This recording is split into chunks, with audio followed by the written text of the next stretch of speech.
Hi YouTube, it's Marissa here. Just going to talk a little bit more about PTSD. That seems to be the biggest challenge that I'm trying to overcome right now, along with it, like the anxiety, panic, and agoraphobia. So I've decided to do a thing. My therapist and I have been talking about toying with fear. So fear seems to be the biggest thing that holds me back. I talked in my last video about how PTSD affects my parenting, and I named 10 things that are from the PTSD and how I'm trying to work around them so I can be the best parent possible. So, the biggest obstacle that I need to overcome with PTSD is fear. It controls the majority of the decisions that I make, and I didn't even realize until recently how much of my life it controlled. So that's what I'm working on now. I have it in my head that if I can just do this one thing, that I'll be able to, minimize the fear and how it controls my life. So I've been talking with my therapist about how to fuck with fear and just doing little things in my daily routine to kind of, it's kind of just stresses me out, really. But the fear is so bad that it controls like how I plan everything. So I used to be able to be spontaneous, and now like that's not a possibility at all. And I thought it had to do with my kids. It has nothing to do with the kids and everything to do with my PTSD.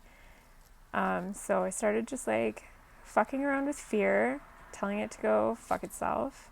Like when I go to the mall, I always park in the same area, or if I'm going to a different mall, I already know what store I need to go to in the mall, and I plan out where I'm going to park and how to get to that store in and out quick as possible.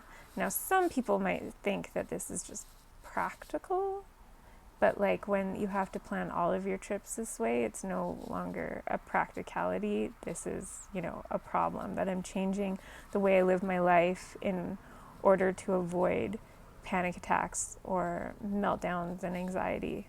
That's what makes those a disorder, by the way. Like everybody can have anxiety or like the occasional panic attack, but when you start like changing the way you live your life because of those things, that's when it becomes a disorder. Just a fun tidbit my psychiatrist told me because I didn't know. So like I went to the mall recently and I parked in a different parking lot and I went in through a different door and I had no plan as to what store I was going to go to. So I went to the mall for no reason other than to fuck with fear. I almost didn't get out of the car. I did bring my service dog with me, so that helped a lot.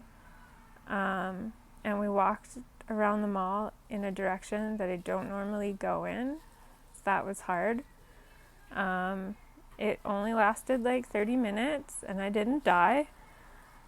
But I did cry when I got back to my car because that's just how stressful it was. But these are, anyways, little baby steps that I'm taking. But anyways, I have it in my head that if I can do this one thing, that it'll help me overcome a lot of my fear. I love to read, and I actually saw the movie for this book first. It's called Wild by Cheryl Strayed. And it's about Cheryl Strayed. It's about her and how she's a young woman. She deals with, the loss of her mom, and the grief and what happened with the grief and addiction. And she decided to just pack up all of her stuff, move across the country, and hike the PCT.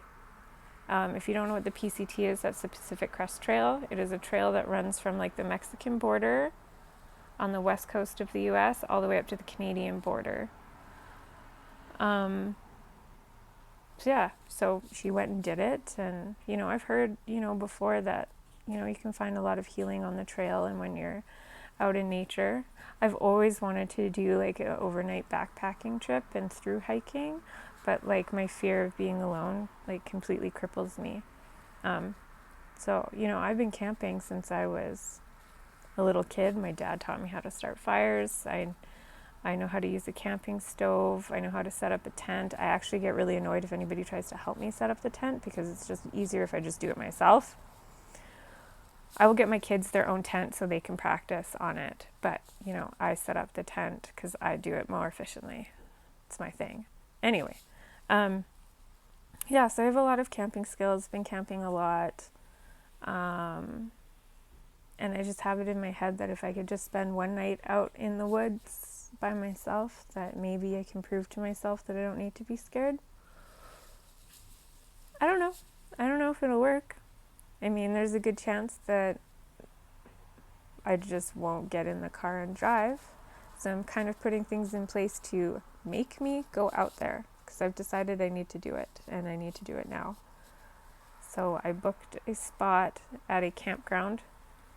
It's a campground I'm familiar with, but I've never been camping by myself. I've never slept outside by myself. I've literally done nothing by myself. I can feel it in my soul that I crave it, but my mental health stops me.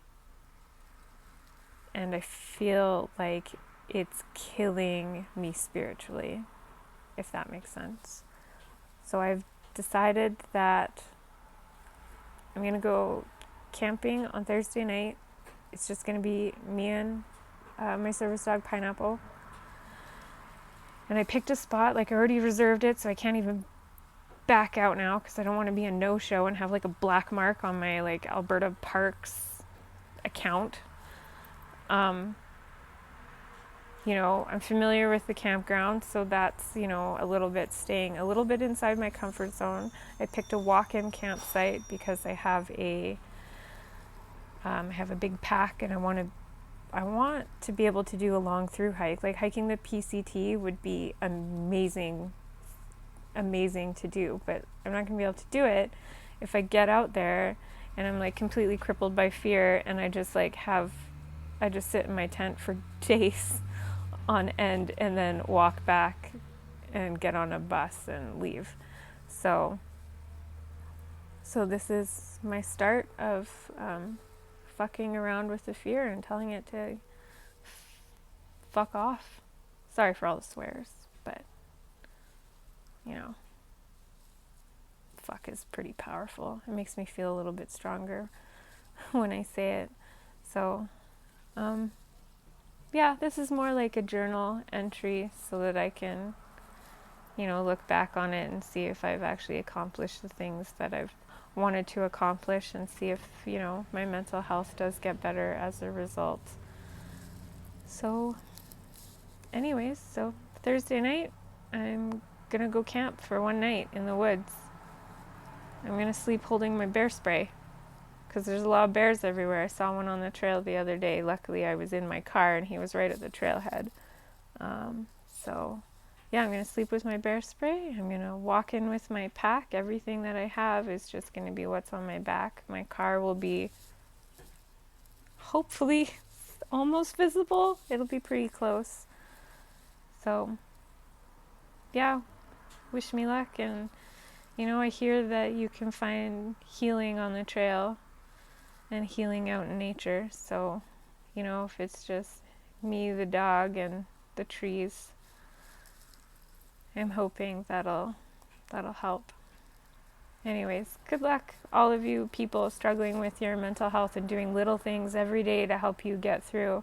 I know it probably doesn't feel like you're doing very much for yourselves or that you're not doing enough, but all those little things hopefully are going to add up and make a big difference. I mean, you can try what I did and just park in a different spot at the mall and maybe that'll help. Or maybe instead of going to the grocery store down the street, you go to the grocery store in the next community over. That sounds like a nightmare to me, but that'll probably be another thing that I'll do to push myself because I don't want this fear to control me anymore. Enough is enough. All right. Good luck, everyone. Stay healthy.